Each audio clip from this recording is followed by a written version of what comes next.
Kaleigh, Hi. pleasure to meet you. You too. You too. You have an incredible story with PLN and how it has taken you, how it's part of your life, how you're dealing with it. Very much.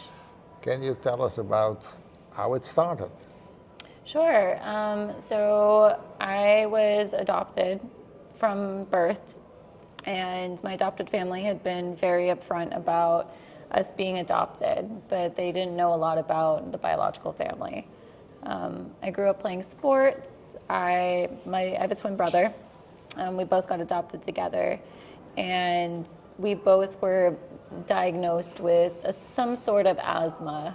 We were both having some issues growing up when it came to being more active. So I thought that was really the only thing that was wrong with me. I was living very freely as a child, doing anything and everything I wanted to do. And then about 10 years ago, I got contact from a private investigator. Well, my family got contact from a private investigator. And they told us not only do we have a genetic condition running in our family called PLN that we should get tested for, but my biological mother and my biological aunt had both passed away from it, from sudden cardiac death, with virtually no warning signs or symptoms. So Wow. It was a lot to take in, as one could imagine. How old were you at that time? It was about 18 or 19 when I first got the news about the biological family, and then it took about a year for my mom to more so confront with the news, my adopted mom, with the news that there is a genetic condition running in the family. That was the main priority for the purpose of hiring my biological family, hiring that private investigator. But like I said, my mom and my aunt biologically both passed away, but they didn't know why. So when this private investigator was hired, genetic testing was done. And then within that year, genetic testing was done both on the biological side and my side. So I got results that I was positive. My twin brother, luckily, he was negative. So I get to be the lucky one of the family, the superstar, if you will. And that's really where my PLN journey kind of started. I didn't know how to initially take the information. I was so young. I was, having to deal with talks about life insurance when I didn't even know what regular insurance was because I was still on my parents. I was having to mature a lot faster than I ever expected to and make decisions at a very, very young age that I ever expected to. And some of those decisions have followed me.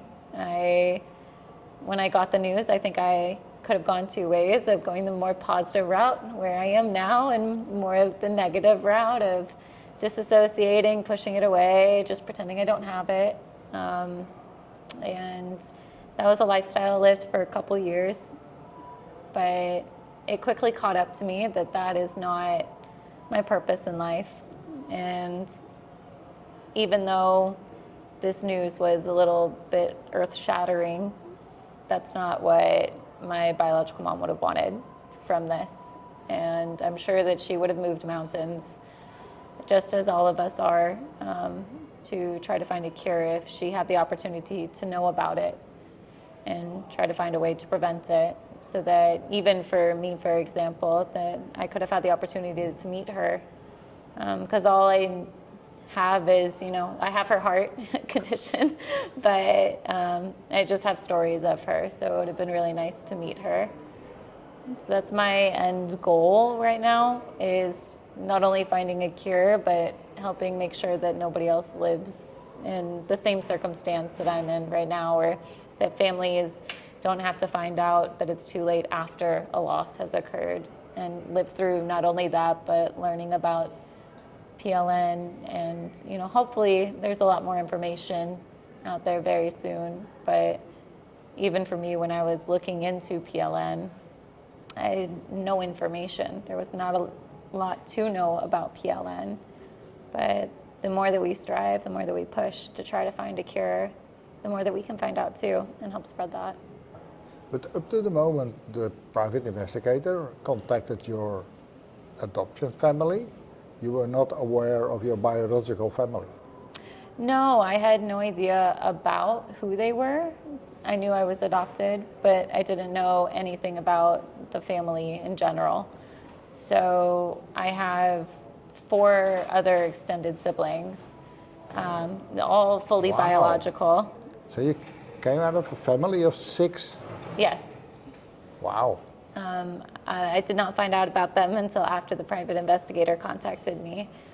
But it was like my twin brother and I got adopted together, but we have 2 older siblings that were adopted to a family, and then we have 2 younger ones. I found out about the 2 older ones initially pretty soon after the private investigator contacted us. And then it took about a year for us to find the younger siblings, but we had to go through ancestry DNA and do some social media looking into to find them, find their names, and then, get contact with them. But even that process was we were a little hesitant on that process because we didn't know if they knew that they were adopted. So Yes. trying to branch that hurdle. And then the private investigator wasn't able to locate them, but the older sister and I found them on Instagram. So then it became our job to tell them about PLN. So we had to branch the conversation of not only do they know that they're adopted, hey, we're your family, hey, our parent or mom has passed away, and then, hey, you also need to get genetic testing because you might be having a condition that would lead you to that same, outcome as well. So it was a lot to task on, again, somebody so young, but it was also a lot to process at the time. Yeah, because then you also came aware of what happened to your mother. Right. And I think that was a little shocking for me, especially because nobody knew what happened. Nobody knew about PLN. She never got genetic testing done until our family got genetic testing done. But up until that point, she had no warning signs. There was nothing really wrong. I don't want to say wrong with her, but she wasn't feeling anything. And I found out that she was playing beach volleyball when she passed away. She was on the court with nurses, very, very experienced nurses. And between the activity and the heat, her heart just couldn't take it and just stopped. From what I understand, the nurses immediately started CPR. Ambulance was there within 2 minutes, and it was already too late.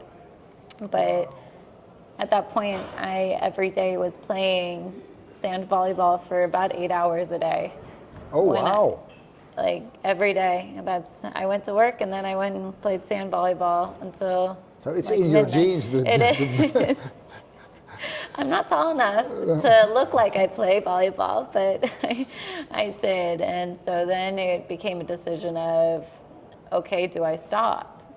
What do I stop? How much of it do I stop? If this caused her to pass away, could that be my fate as well? So there was a lot of unknowns. There was a lot of, I started playing the what if game, which everybody tells you not to play that game, but it's really hard not to in this situation. So I think that was one of my biggest mental games too, was trying to not fall into that rabbit hole of what if this, what if that? But. So from one moment to the other moment, your dad was left with 6 small kids. So with all of us, we all got adopted out. So we all were adopted from birth. So the 2 older ones got adopted together, and then my twin brother and I got adopted together, and the younger 2 got adopted together. They're also twins. Everything runs in the family.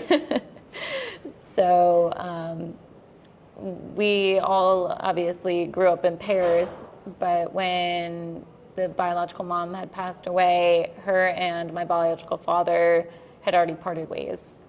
So they did not spend a lot of time together. We're not really sure of what the reason all of us got put up for adoption was. Not PLN, because she didn't know she had it. No. But the good thing is that she was able to have 6 kids and not know that she had a heart condition. 2 sets of twins back to back. Wow. So, you know, there's a positive outlook on it. But yeah, I believe that she was home in Iowa when this happened, and she had just gotten married 6 months ago.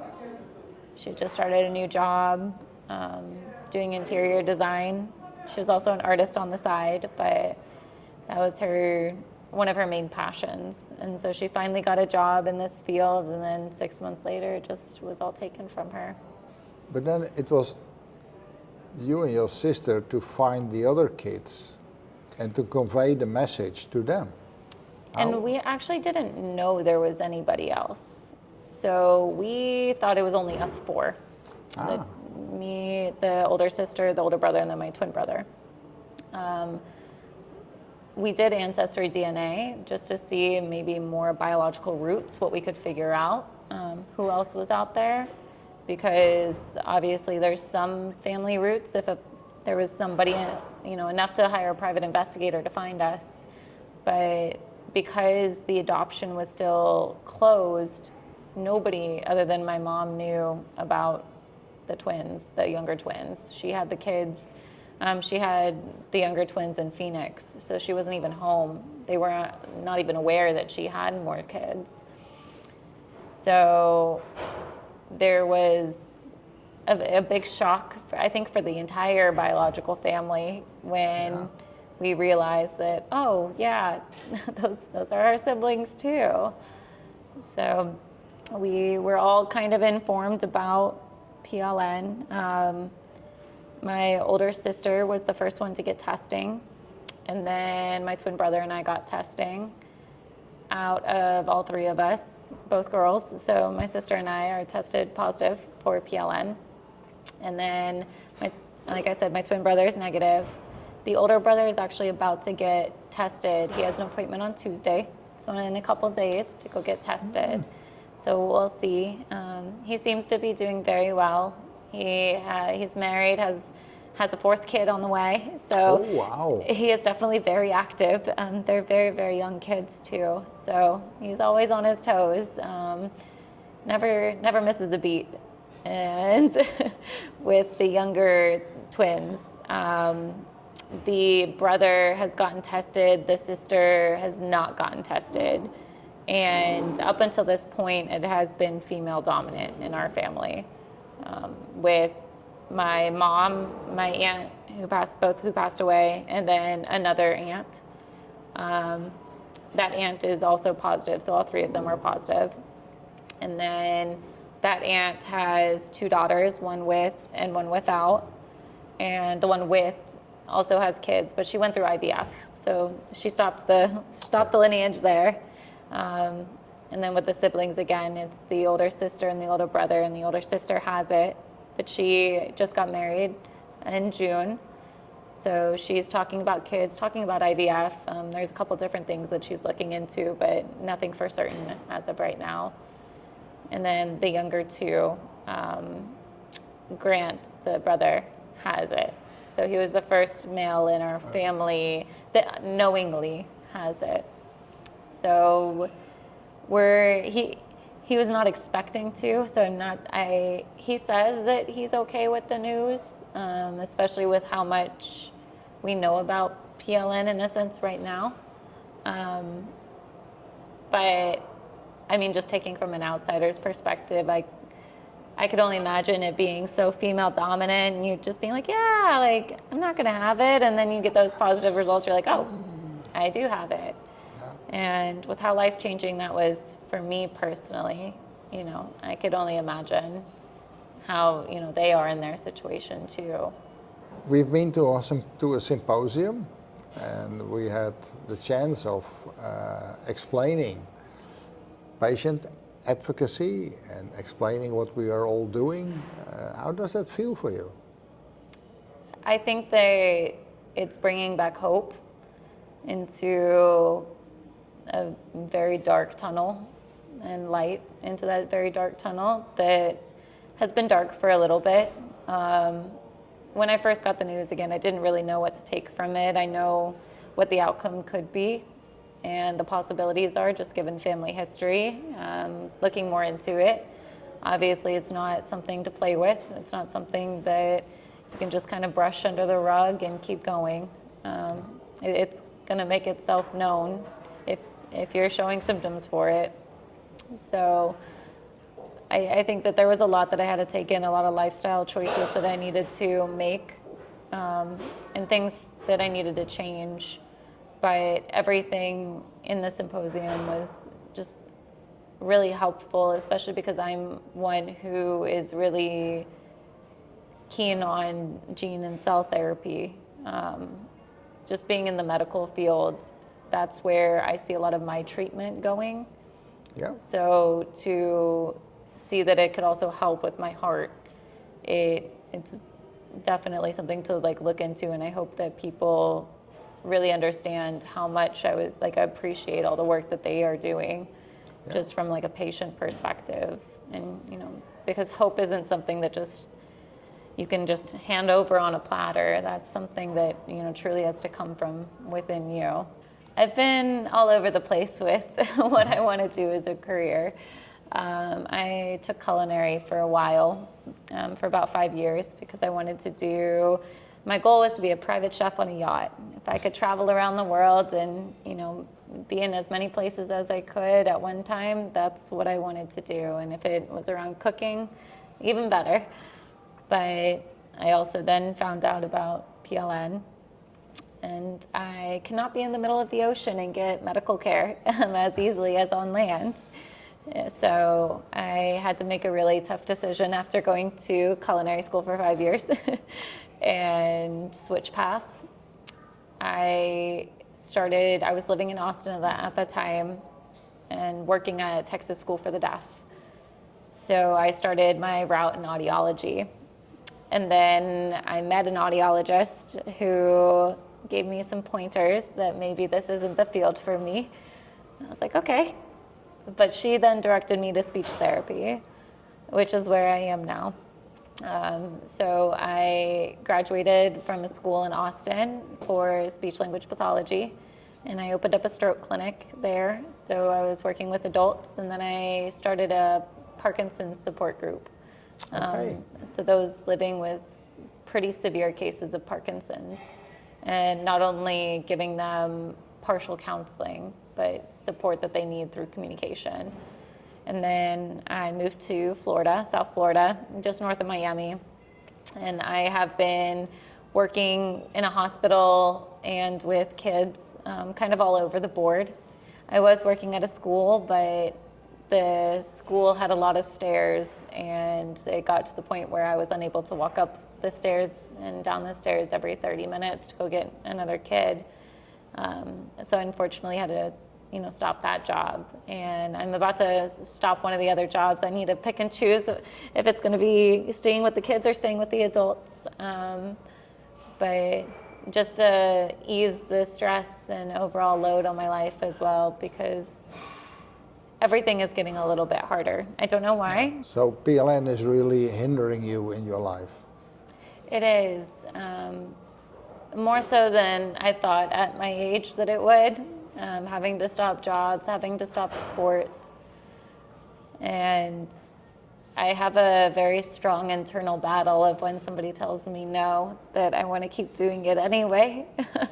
And this is something that there's a gray line of what would be too stressful, what would be past the point of, I don't want to say no return, but what is defined as too much, And to my doctors, they're not in my shoes, so they could be, defining too much as this point, but my internal too much is this point. So where's that gray line of me not pushing myself to this point, even though I might not know my max. Yeah. And so I could be doing a lot more stress to my body and damage to my body than I'm even aware of, even though I don't feel like I am. Yeah. So it's learning to try to switch my my thought process and also trust my doctors that maybe they know, maybe they know what they're doing. And I shouldn't be so defiant with them. But I listen to all of their other advice, just as sometimes when they tell me, well, maybe you shouldn't do that. I'm like, well, I might want to try. Maybe. Yeah. But getting the stories of your biological family and your mother, you also got to know your mother a little bit, I think. How was that for you to learn something more about your biological mother? Yeah, it was a little bittersweet. I loved getting to meet her, or not meet her, but getting to know her, meet her through her stories. I wish I could have met her in person. I think that would have been like a dream of mine. And just getting the chance to just have a conversation with her. Yeah. But I have spoken to the biological aunt who is still living, and she, who has PLN, actually just got a heart transplant, so she's doing very, very well. It was a huge toll on her. She had to stop work. She, had to quit a job. She was bedbound for a while, but she's doing a lot better. And while she was bedbound out of work, I was making frequent calls to her so that she wouldn't feel so lonely. There was a lot of family that would visit her too, but they didn't directly say this, but I feel like some of them were feeling the need to pick up some of the slack, because there's one less salary coming into the household at that point, unexpectedly at that. So I would call her pretty frequently, and every time I called her, it was a new story about my mom and how she was, memories that they had. I got a lot of scrapbook pictures, and she did a lot of art. So I got some of the artwork through some members that I talked to, and they're hanging up in my apartment. So I feel like she's always with me. I feel like she is with me during this weekend too. This is something that I feel like she would want me to take from this. There's always a quote that I say, that I was never born to quit. And it sounded like that was her mentality too before she passed. So a lot of what I'm doing is not only for myself, but having her legacy live on. Because I think that if she was able to, she would be doing this too. Wow, really an incredible story, Kaleigh. Yeah. You're a strong girl. A strong woman, I should say. I try to be. You are. I have to be. You have the first signs of the disease, which is caused by PLN. Can you tell us a bit more about that? Yeah, so I have an amazing cardiologist in Dallas, and I have obviously a lot of connections to other doctors and cardiologists worldwide. But my cardiologist was saying that I was showing signs of early symptoms of PLN in terms of fatigue, shortness of breath, the palpitations. There was different levels of heart arrhythmias that they were seeing on EKGs. I had a lot of heart patches that went around with me for 2 weeks, and being in Florida, I got some nice tan lines from those. But all in all, just given the family history and my older sister having an ICD, that was the next route for me. So last summer, I prepped my work that I was going to be gone for about 3 months or so. I didn't know how long recovery would take, but I flew back to Texas. I had the surgery scheduled. And it was a little bit of a decision in terms of what did I want for surgery. There's a couple different defibrillators on the market, and knowing my age, knowing that it's a machine at the end of the day. It has flaws. We have flaws as humans. So do I get something that is closer to the heart that can give me a better shock? Do I get something that's more external that is easier to remove? And if something goes wrong, that's the easiest thing to do, the quickest recovery time. But it's very noticeable And being someone who, again, is in Florida and I'm in bathing suits all the time, that is something that would be very visible. So it was also going through the mental battle of, okay, do I want this to be something that is my new identity, or is it just a part of me? Because if I get in my head this EV-ICD, which is the one that's closer to the skin, but it's easier to remove, it's going to be noticeable, and I feel like it's going to become who I am, instead of just, oh, I'm Kaleigh and I have PLN, instead of, oh, this is PLN, but I'm Kaleigh, by the way. So that was a big internal battle, but I ended up choosing the EV-ICD, and we had the surgery scheduled. We got into the hospital. I changed into the gown, got into the little, I call it a shower cap. It's not a shower cap. And the surgeon walks into the room, and I remember it very vividly because my mom was standing on this side and my brother was standing on this side of me, and my dad was sitting in the corner over there. And the surgeon goes, I have to be really honest with you. I didn't read your chart before, today. I don't know what PLN is, and I don't feel comfortable operating on you. And, that was a very big whirlwind of a shock for me, because I get being in the medical field and not having prepped that prior to that day. Maybe for surgery a little different. I would expect for surgery a little different. And I appreciate his candor of, not wanting to do something, of not knowing what it is, but he also didn't take the time to learn about it. And that's what irritated me even more, because I tried to inform him. I wasn't trying to pressure him to do surgery that day if that's not what he wanted, but I was trying to give him more information, because there's potential that I'm not going to be the only PLN patient that he has. Yeah. And he was just very unwilling. And I asked him if he had a doctor he could recommend in the area, and he said no, and just walked out. And I didn't know what to take from that, but I went home and cried a lot that night, because I was like, okay, so what do I do now? I just took off work. I flew halfway across the country, and I don't have a surgery anymore. I thought, is this a sign? Is the surgery not supposed to happen? Was something, maybe it is supposed to happen, but obviously not today. So my mom and I took about a day to kind of refresh our brains, reprocess, and then we went on our own mission, because we didn't have any resources, any recommendations. So we were cold calling everywhere in Dallas, everywhere in Fort Worth. I started reaching out across the country. I told my mom, I was like, I'll fly. I want it done this summer, because I had plans to go hike the Swiss Alps at fall. And I wanted to do that, and I needed my safety net in order to go do that, so that I felt comfortable enough to go do that. So we ended up finding someone off a cold call, and he was willing to learn about it, and he took about a week studying it.